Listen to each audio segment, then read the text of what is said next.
And our first panelist is Phillip Steenkamp. Phillip is the Deputy Minister of the Ministry of Tourism, Culture and Arts. So for those of you from outside of Canada, he's the guy that actually does all the work, and I'm the guy that gives the speeches. Phillip recently moved back to BC from Toronto, where he was Deputy Minister in the Government of Ontario. And before that, he held various positions with our government in BC as Deputy Minister of Strategic Policy and Social Development with the Office of the Premier. And prior to that, he held the position of Deputy Minister of Advanced Education. So please welcome Phillip Steenkamp.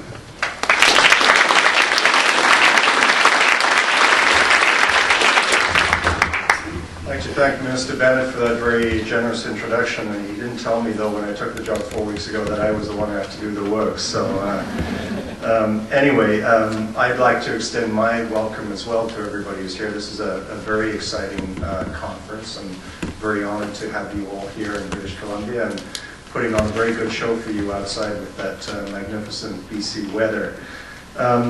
We are, as a panel, we're all going to consider this question that is up here. We're going to talk about the two actions that our organizations or our agencies will take to advance the agenda on sustainability. And I want to talk just very briefly about what we are doing from the government perspective. But perhaps I'd like to start by referencing something I read, I think, in Anna Pollock's paper, and I haven't had the opportunity to meet Anna, but I thought it was actually a very sort of inspirational way of framing this discussion. And it's a discussion about leadership and what leadership entails, but around four concepts. Envisaging, which I think refers to kind of using your imagination to actually see where you want to go. Predicting, anticipating, visualizing, which I think is a very important role for governments to play and for others to play as well. Second theme is around enabling, which is a very important role for government too. Government's role is to facilitate, but it's also to remove barriers and to kind of get out of the way sometimes, to put in place the right regulatory frameworks, the right tax frameworks, to provide some structure as well, because we are uniquely well positioned to provide structure for these things.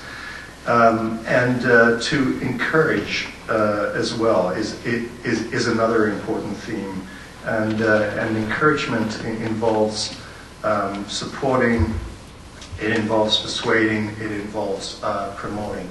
And then the fourth concept is exemplify. And I think as well, you will have heard Minister Bennett talk about the remarkable leadership role that Premier Campbell and his cabinet have taken in North America and indeed in the world, and that is actually demonstrating, illustrating, embodying, and epitomizing the changes that are needed. And sometimes it's not popular to do that, and in times of economic downturn like this, some of these issues get shunted aside, but you've heard from Minister Bennett about the saliency and the importance of these issues and of government's consistency and its commitment to advance these.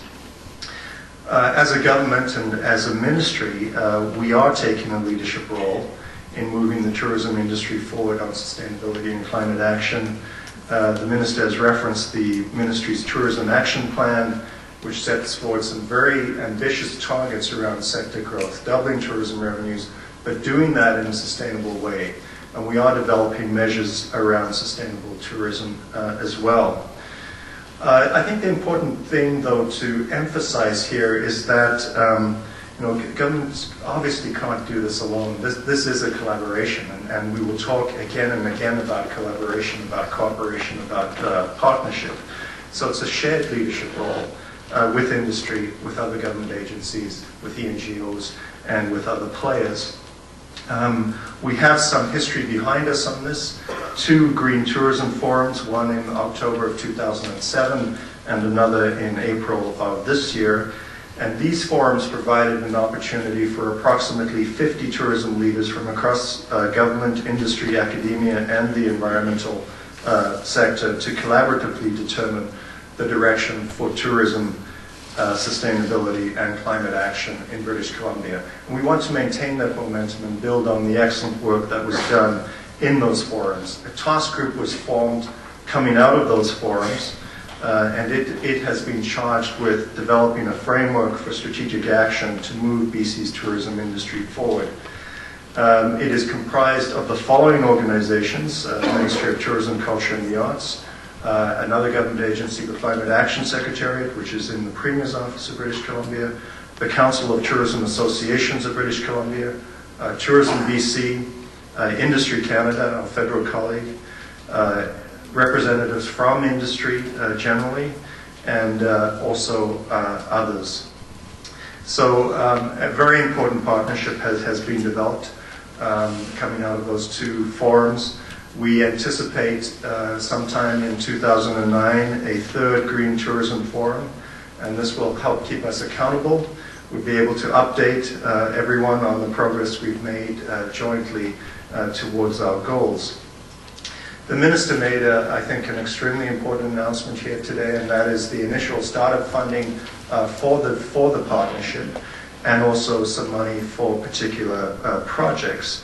And I was very pleased to hear that announcement. A lot of work has taken place, but now, in fact, we have the resources in place to move forward specifically on certain actions. And a number of goals have already been established for the BC Partnership for Sustainable Tourism. Important goals of establishing particular sector sustainability indicators and developing or selecting a process for tracking these indicators. I think that's a really important thing. You can't really tell if you're making progress unless you're prepared to measure it and be accountable as well for that measurement. We need obviously to put in place the tools and the resources and the various supports for tourism operators, which will help them evaluate their carbon footprint. Been some very interesting work done on carbon calculators. Keep these things practical, keep them accessible. We need as well, because so much work has been done here and in other places, to share best practices on resource stewardship and sustainable tourism practices with tourism operators. And the Minister, of course, spoke very personally about an experience he had. But there's a lot going on, and we must find a way to systematically share those best practices.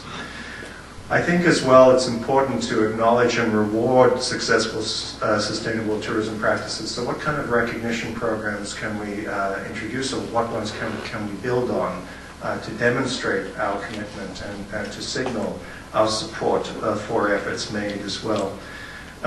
We look to act as a clearinghouse for tourism sustainability information. We look as well to identify and prioritize research needs related to tourism sustainability and work with research organizations to coordinate associated research.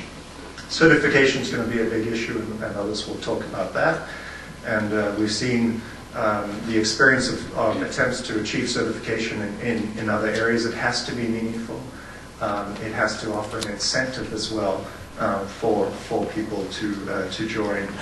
And then lastly, of course, we will be looking to work with our partners to identify revenue streams that will support the ongoing operation of the partnership as we move forward.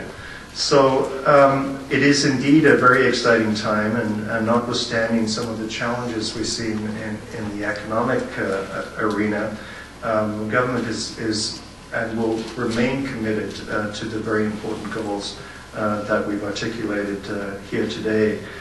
So it's really my pleasure to be part of this conference, and I look forward to the plenary discussion and the comments of my colleagues. Thank you very much for your attention.